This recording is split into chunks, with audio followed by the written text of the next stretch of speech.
The letter arrived on a tranquil Monday morning, nestled discreetly among a pile of utility bills and a flyer advertising a local car wash. James Carter barely noticed it as he brought the mail inside, placing his coffee mug on the kitchen counter. It wasn't until he casually sifted through the envelopes that the striking red letters grabbed his attention. Violation notice. Immediate action required. His eyebrows arched slightly in curiosity. This was unusual. Intrigued, he tore open the envelope and skimmed the contents until his gaze settled on the cited offense. A disbelieving smirk tugged at his lips, a $500 fine for the unauthorized display of an outdoor flag. He blinked, then reread it to be sure. This had to be a mistake. James turned toward the wide bay window overlooking his front yard. There, as it had been since he'd moved in, stood his American flag, mounted on a pole affixed to his porch. It fluttered gently in the morning breeze, unassuming and serene. He'd raised it years ago as a quiet tribute to his lifelong respect for the country and its principles. Yet now, according to this absurd notice, it was a problem. He let out a soft chuckle, shaking his head in disbelief. They had no idea who they were dealing with.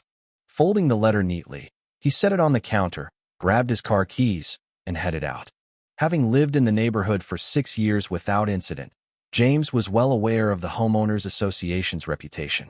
Petty, power-obsessed, and relentlessly unforgiving, the HOA board was notorious for fining residents over trivialities: an overgrown shrub, a car parked slightly askew, a garden statue deemed too eye-catching. Nothing escaped their scrutiny. But this was a new height of absurdity. By the time James reached the HOA office, the place was already humming with activity. A handful of residents sat in the waiting area, their expressions a mix of frustration and defeat. Clearly, he wasn't the only one tangled in their nonsense today. Approaching the receptionist's desk, he met the gaze of a middle-aged woman with steel-gray hair and piercing eyes. She peered over her glasses with a flat, uninterested, "Can I help you?" James placed the letter on the counter. "I received this violation notice about my flag. I think there's been a mistake." The woman barely glanced at it before sighing. "There's no mistake, sir. The HOA has strict regulations regarding outdoor displays." "Outdoor displays?" James echoed, feigning confusion. "You mean holiday decorations? Inflatable snowmen? What exactly is the issue here?" "The issue," a sharp voice cut in from behind, "is that all exterior decorations and displays must be pre-approved by the HOA board." James turned to face Margaret Evans, the HOA president. He'd seen her a few times, always impeccably dressed, radiating an air of self-importance, flanked now by 2 board members wearing matching looks of smug authority. "I see," James replied calmly. "So you're telling me that an American flag, a legally protected display under the Freedom to Display the American Flag Act, is somehow in violation of HOA rules?" Margaret's lips tightened, her irritation evident. She hadn't expected him to come prepared. "The HOA has its own guidelines, Mr. Carter, and as a resident, you agreed to abide by them." James leaned against the counter, crossing his arms. "I also swore an oath to uphold the Constitution. Last I checked, federal law trumps HOA regulations." A flicker of uncertainty crossed Margaret's face, quickly masked. "We're enforcing community standards," she said stiffly. "If you refuse to remove the flag, further penalties will apply." James studied her for a moment.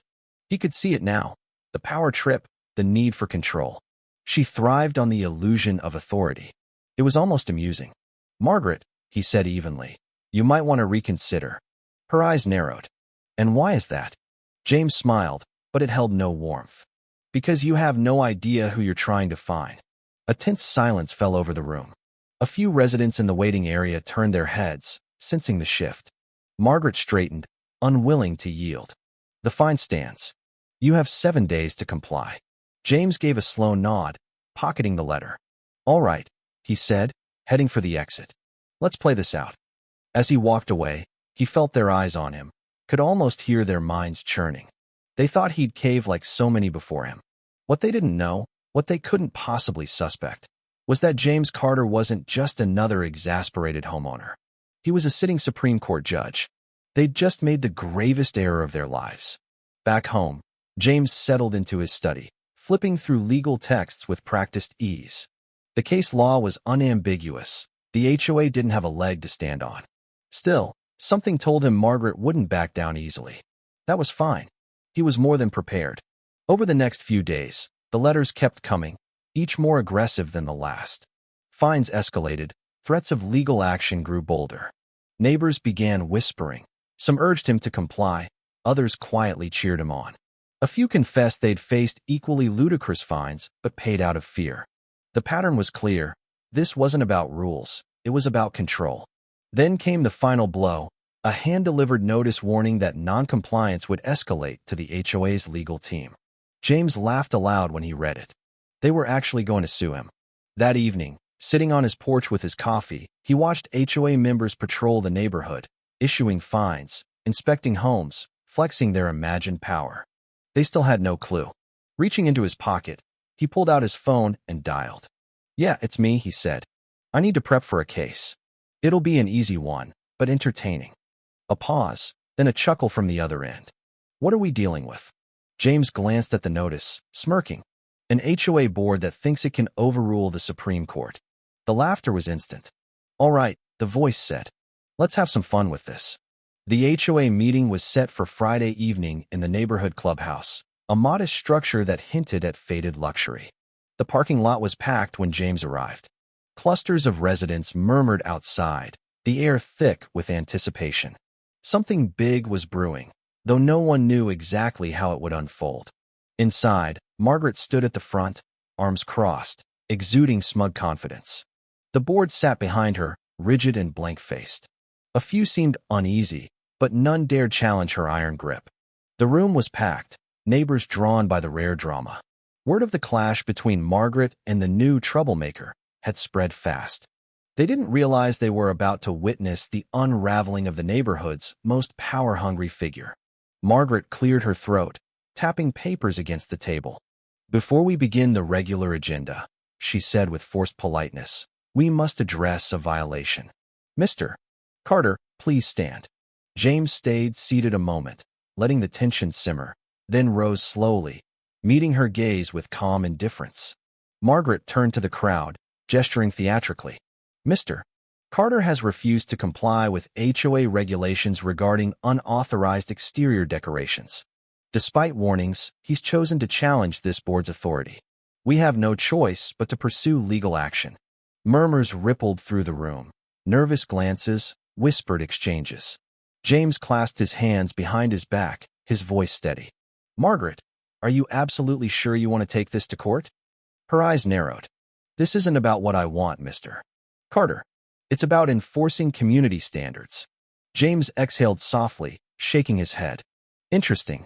He pulled a folded document from his pocket. "Because according to the Freedom to Display the American Flag Act, no HOA can restrict a resident from displaying the U.S. flag on their property." A hush fell. Residents shifted, intrigued. Margaret gave a short, dismissive laugh. "The HOA has its own guidelines, Mr. Carter. You agreed to them." James smiled faintly. "And those guidelines don't override federal law. I assume you've reviewed the legal precedent." Her smirk faltered briefly. She hadn't done her homework, too assured of her dominance. Whispers grew.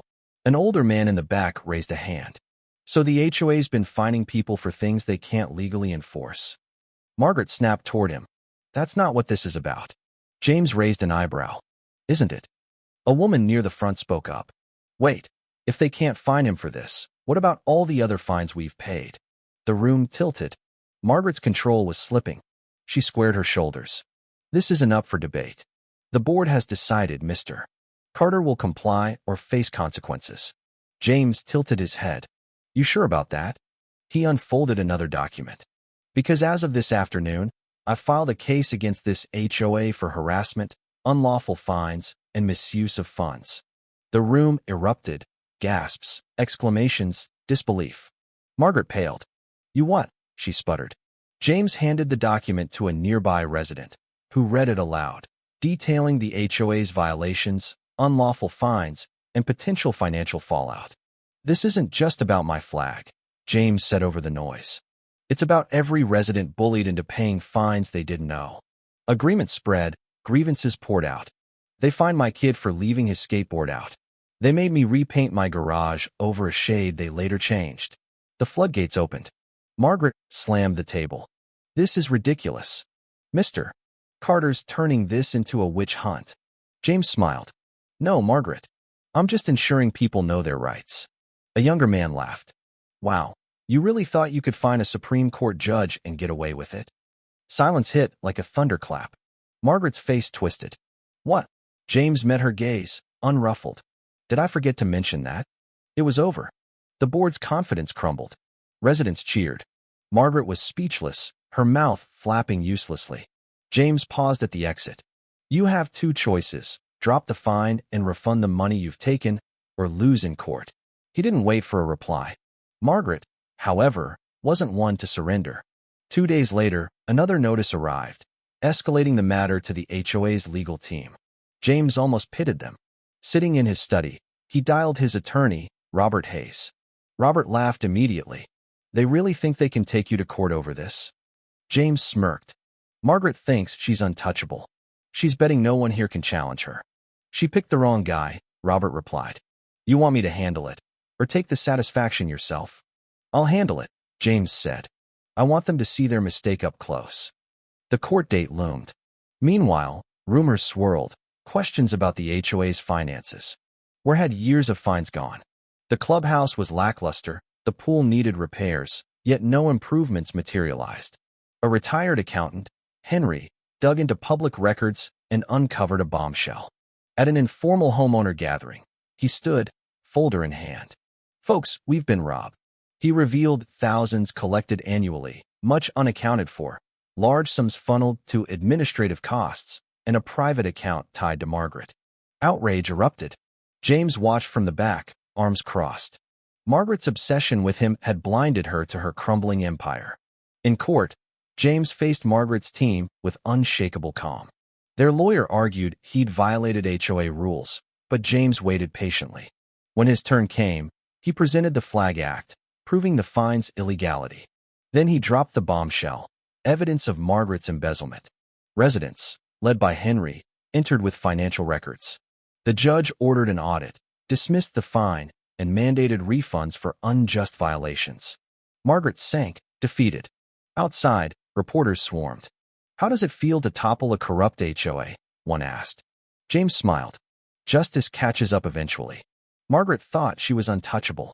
She was wrong. That evening, the neighborhood buzzed with celebration. Flags waved defiantly. James stood on his porch, content. He hadn't sought this fight, but it had been worth it. The fallout was swift. An audit confirmed Margaret's theft, thousands siphoned over years. She resigned under pressure, then faced criminal charges. The HOA was overhauled. New bylaws ensured transparency and fairness. James declined leadership offers, happy to resume his quiet life. One day, Henry visited. They're calling a new term limit rule the Carter Rule, he said, grinning. James groaned, but smiled. If it prevented another Margaret, he could live with it. The neighborhood thrived, free at last, exactly as it should be.